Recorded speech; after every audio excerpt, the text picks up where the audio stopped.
Halo semuanya, kembali lagi bersama saya Firda Repesipa A dari kelas 11 DJKT 1. Di sini saya akan melanjutkan ke bab 3 yaitu Networking Models.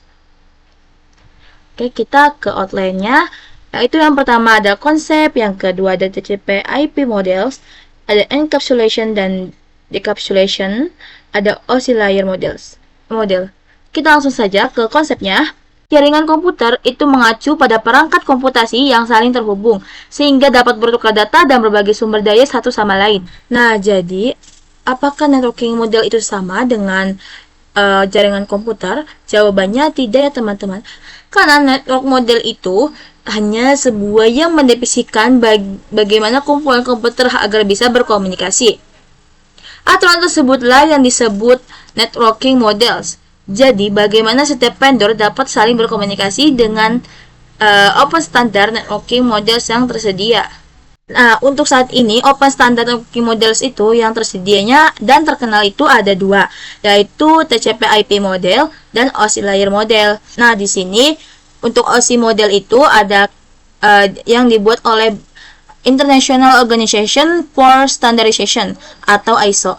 Dan TCP/IP model itu dibuat oleh US Department of Defense atau DoD. Oke, kita langsung lanjut. Sebelum terbentuknya networking model itu, jadi seluruh vendor itu membuat aturan tersendiri. Pada tahun 1974, IBM sebuah sistem membuat arsitektur network atau SAN. Maka dari itu, seluruh vendor itu tidak dapat saling berkomunikasi sebelum adanya networking models. Jika sudah ada networking model, seluruh vendor dapat berkomunikasi dikarenakan vendor tersebut memiliki aturan yang sama. Jika sudah ada networking models, seluruh vendor dapat berkomunikasi dikarenakan vendor tersebut memiliki aturan yang sama. Di sini terdapat contoh. Yang pertama vendor pertama yaitu MikroTik, lalu IBM, dan vendor kedua adalah CVE. Dapat saling berkomunikasi.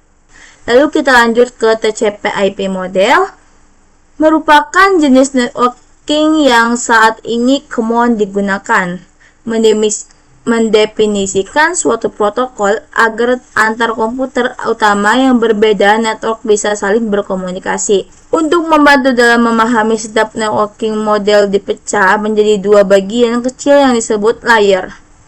Secara dokumentasi, TCP/IP model terdiri dari 4 layer, namun penerapan dalam real network TCP/IP model lebih mudah untuk dibagi menjadi 5 layer.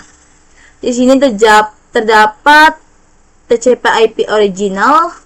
Di sini TCP/IP originalnya ada 4. Yang pertama, network access, internet, transport, application. Nah, untuk yang pertama itu dari bawah dulu teman-teman, berarti network access, lalu dilanjutkan dengan selanjutnya. Nah, di sini ada TCP/IP application layer, berfungsi sebagai antarmuka dengan aplikasi. Seperti halnya itu jika kita meminta ke server atau merequest sebuah HTTP, nanti server ini akan membagi hasil. Nah, hasilnya itu bisa error atau tidak. Contoh service dari application layer seperti HTTP, PP3, SMTP, IMAP, SSH, dan sebagainya. HTTP digunakan ketika kita mengatur sebuah web server. Yang tadi saya sampaikan ini, klien merequest HTTP, nah server ini merespon HTTP dari klien. Kita lanjut. Oke, sekarang kita lanjut ke TCP/IP transport layer. Fungsi dari transport layer ini memberikan application layer atau transfer data. Transport layer terdapat dua protokol yang sering digunakan, yaitu TCP dan UDP. Nah, kenapa kita menggunakan TCP dan UDP? Karena TCP itu lebih handal dan bisa digunakan di semua fungsi. Nah, TCP itu digunakan untuk IP karena support error checking. Kita ulang. Nah, UDP digunakan untuk video streaming, games, dan aplikasi lain yang membutuhkan kecepatan data. Jadi di sini terdapat gambar untuk web server itu merequest website ke web browser. Nah, nanti si web browser ini memberikan informasi yaitu HTTP header, dan TCP header. Namun, tidak itu saja karena TCP header itu disebut dengan segmen. Nah, jadi tidak langsung kita bisa mengakses websitenya dengan bisa terjadi error maupun kesalahan karena jaringan ataupun yang lain.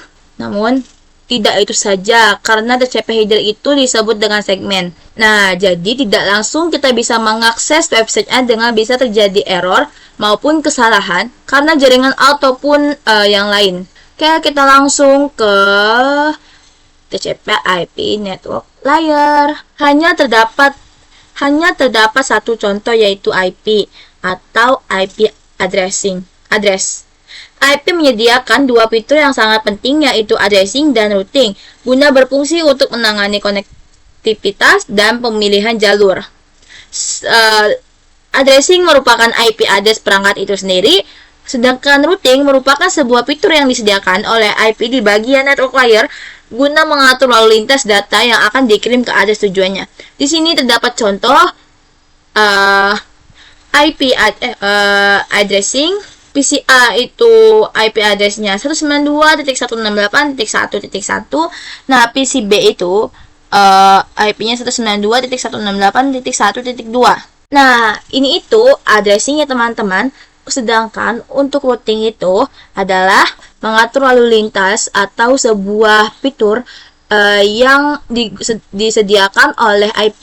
Jadi, IP ini bisa diatur untuk menghubungkan ke perangkat yang lain. Seperti PCA terhubung ke PCB dengan cara merouting IP address-nya.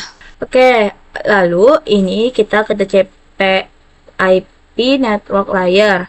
IP atau Internet Protocol terdapat dalam network layer. IP digunakan untuk komunikasi antar perangkat jaringan. Terdapat dua jenis IP address, IP versi 4, pengalamatan 32 bit, terbagi menjadi 4 blok. Setiap blok ada 8 bit. Lalu IP versi 6, pengalamatannya 128 bit, terbagi menjadi 8 blok, setiap blok ada 16 bit. Nah, lalu kita ke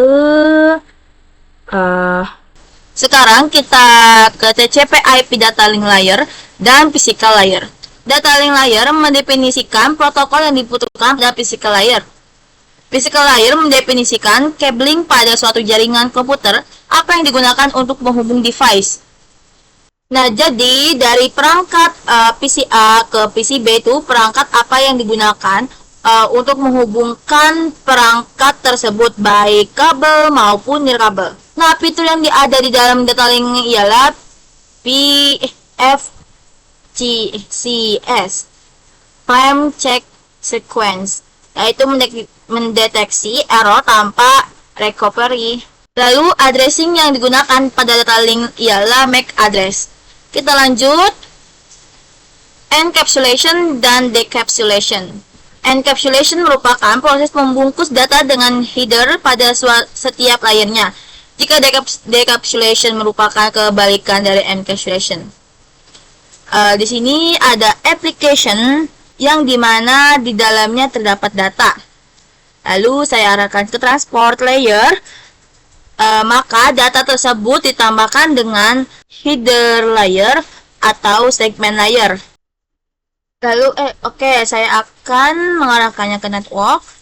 Di sini si TCP headernya ini akan ditambahkan dengan IP yang namanya IP paket atau paket header. Lalu saya arahkan lagi ke data link.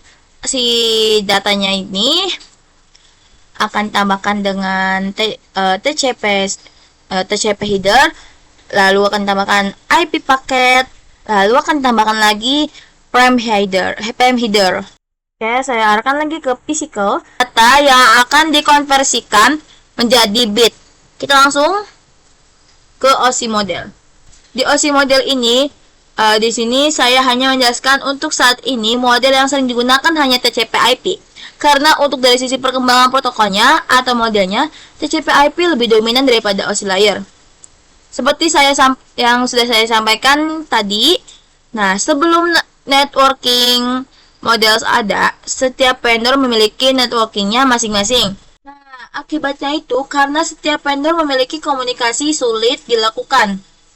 Lalu, OSI layer biasa dipelajari dan mudah dipahami. Lanjut ke OSI model. Jadi, membangun jaringan komputer sangat besar usahanya, karena banyak vendor yang memiliki networking sendiri, dan mencari cara agar bisa saling berkomunikasi antar sesama vendor. Oleh karena itu, dibuatlah suatu model spesifikasi minimum oleh ISO pada tahun 1984 yang biasa disebut OSI 7 layer. Jadi, untuk mencari cara itu, sebuah vendor itu sedang memikirkan sebuah cara agar bisa saling berkomunikasi antar sesama vendor. Setiap vendor itu tidak menggunakan aturannya masing-masing dan sudah menggunakan OSI layer atau spesifikasi minimum yang dibuat oleh si ISO-nya. Di sini terdapat gambar atau data OSI model dan TCP/IP model. Perbedaannya itu hanya pada 1, 2, 3, 4 layer atas dari OSI, dan untuk TCP kan hanya application, yaitu ada application presentation session. Nah, jadi ini adalah 7 layer OSI. Nah, terdapat 7 lapisan layer pada OSI model. Upper layer berkaitan dengan user interface, data formatting, dan communication session 1-4. Lower layer berkaitan dengan bagaimana data itu mengalir dari nomor 5 sampai 7. Oke, segitu saja penjelasan dari saya. Mohon maaf bila ada salah kata atau salah pengucapan. Mohon dimaafkan ya teman-teman. Saya dari Persib A pamit. Bye-bye. Assalamualaikum warahmatullahi wabarakatuh.